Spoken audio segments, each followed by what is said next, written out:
Hi, this is Muhammad Haroon. And this is Waqas Ahmed. We are from your very own National University of Sciences and Technology, PNEC campus. Hey Waqas, do you have anything to ask me today?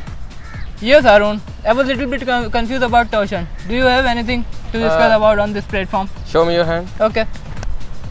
Ouch! Ouch! This is torsion. What was that? This is torsion. Actually, torsion is a twisting couple or torque. That is, you apply torque on anything with its other end fixed. Like the hand of Waqas was fixed from the other end and I gave it a torque. It produces a twisting couple in that. Okay, Haroon. I got a little bit concept about torsion. But can you give me some more specific examples about torsion? Yes, Waqas, there are many examples regarding torsion.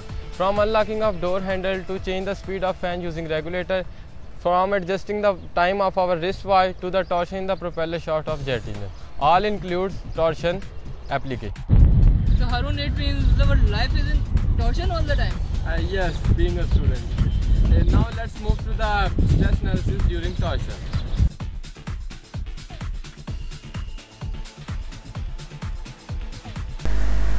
There are many mechanical softwares that can give a design engineer an insight of how this part or component is going to behave in response to the torque applied to it. This is the video of one of the analysis conducted to check different technicalities. As you can well see that this is a rod which is going to bear a torsion. On the right bottom there is a legend to link the color of the rod with the stress values on the rod. Here blue color is showing that there is no torque applied to it, and as the stress increases, this blue color changes to green and at extremities to red, showing ultimate bearing capacity. Now what we did, we fixed the left side of the rod and rotate it from the other end, and you can note that color is constantly changing from blue to extreme values, showing increased stress. And also there is an important point to highlight here, that stress is increasing from right to left hand, which is according to St. Laurent principle. We did the same by now fixing right side and giving torque to the left one, and you can see variation in color.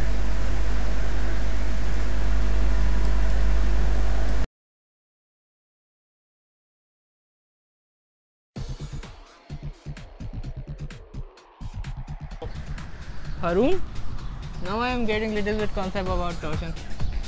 It is a very common phenomenon. Yes, you must say that. Viewers, now we will show you some aspects of the jet engine regarding torsion, then we will conclude our show.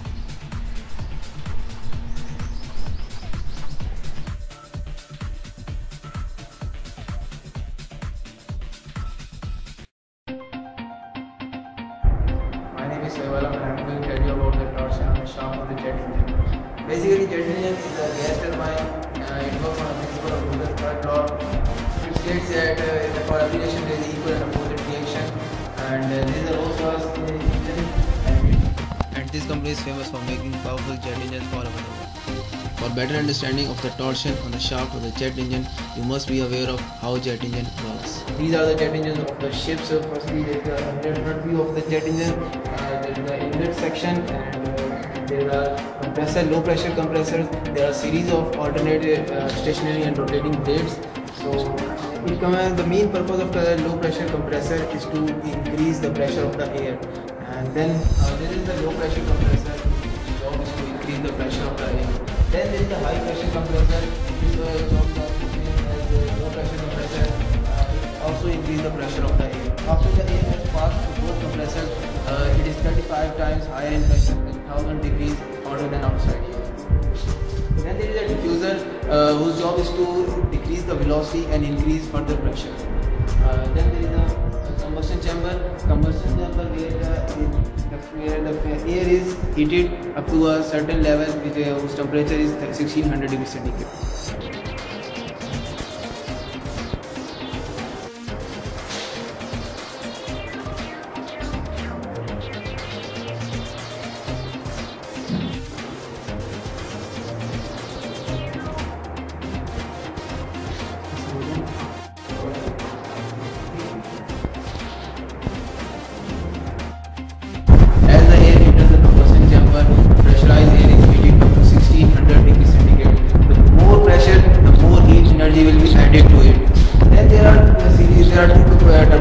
High pressure turbines and low pressure turbines. High pressure turbines rotates the shaft at a speed of almost 11,000 revolutions per minute, and the low pressure turbine rotates the shaft at about 7,000 revolutions per minute.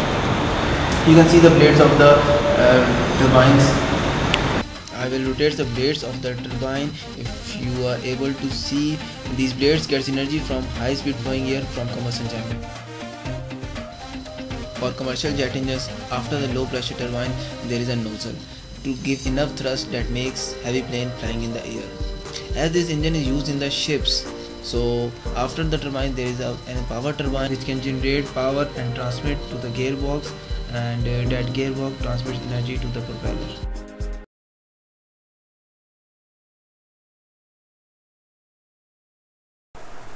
We need a detailed stress analysis before making any assembly which is going to bear torsional stresses in order to avoid any failure.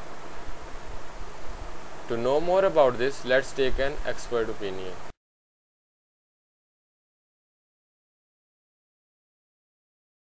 Different type of shafts like drive shaft, cardan shaft or propeller shaft are used to transmit torque or rotation.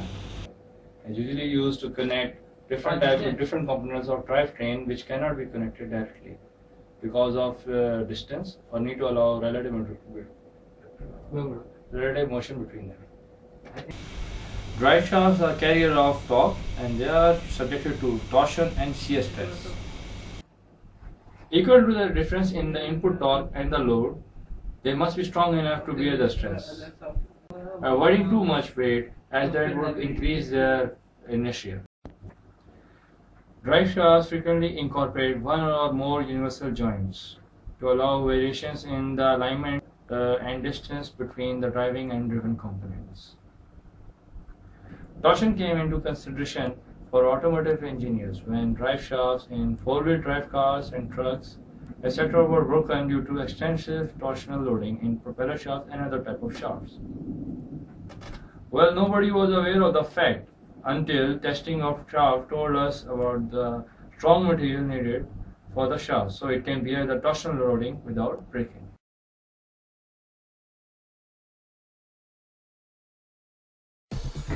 Viewers, we hope you enjoyed and learned a lot about torsion. Thanks for your time. Bye. Bye-bye.